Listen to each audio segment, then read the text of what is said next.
Hi, welcome to Alice Springs News. I'm Alice. And I'm Spring. And we'll be talking to you about the temperate grassland in Alice Springs, Australia. So, Alice, can you tell me about the temperature? It goes from a high of 111 in the summer to -7 in the winter. Oh, wow. And this is actually a spring day, and the temperature today is actually hitting about a 95, which is pretty good for today. And the annual rainfall is about 25 to 59 inches of rain. Okay. The soil in this grassland is a thick organic layer of very dark humus. Wow. Very dark, very dark. Alright, and will you tell us about some of the plants and their adaptations? Yes, Alice, I would love to tell you about some of our plants that we have. Okay, one of our most popular plants is actually our sphinx plant. It grows very populous in this area, and it has very long roots, and each root has its own water supply because we don't get a lot of rain. So that's one. Our next one is our fruit salad plant. I'm not even going to try and say the actual name because it's very difficult. Fruit salad plant, it's self-seeding, and it's also very popular in Alice Springs, Australia. And one of our last most popular plants is our Sturt's Desert Peep. Not sure why they call it that. This is actually a flowering and a fruit plant. It produces fruit and it flowers during the spring and summer season. So actually right now, you know, Alice, if we were able to go out in Alice Springs, you know, we'd see tons of these around.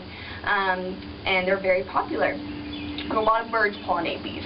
So, how about you tell us about the animals, Alice? Alright, well, kangaroos are native to temperate grasslands in Australia, and one of their unique adaptations is they lick their arms to keep cool in the heat of the day. Oh, I remember, yep.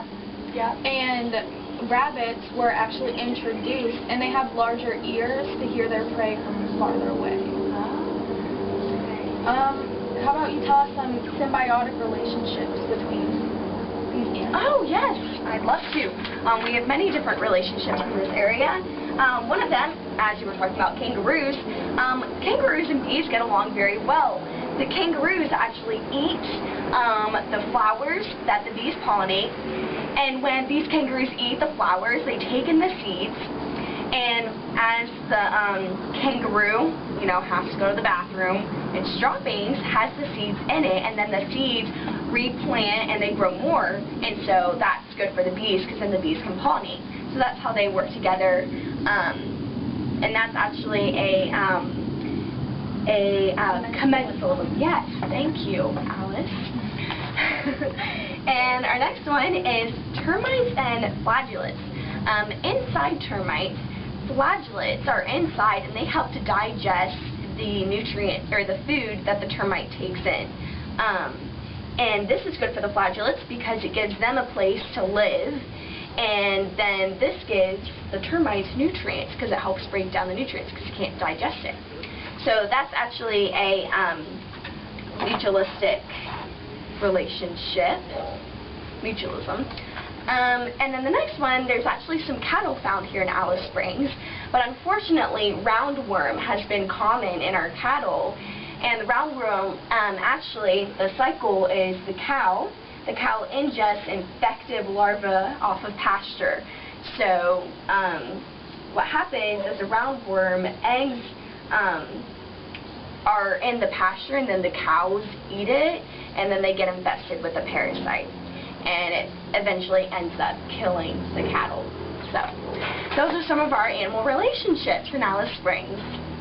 Alright, and the food chain is producers at the bottom, which are producers at the bottom, the wattle tree, grasses, and a gum tree.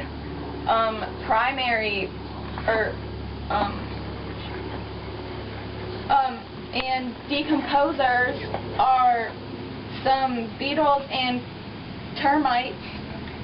Primary consumers are the blue-faced honeyeater, which is a bird, the kangaroo, and the wombat. Secondary consumers are emu, frilled lizard, and the tertiary is a wedge-tailed eagle. Oh. See? We have the kangaroo in there, the termites. Those are all things that we've been talking about. This is great. Thank you, Alice. Thanks for watching Alice Springs News. Now Nicole with some endangered animals to our biome.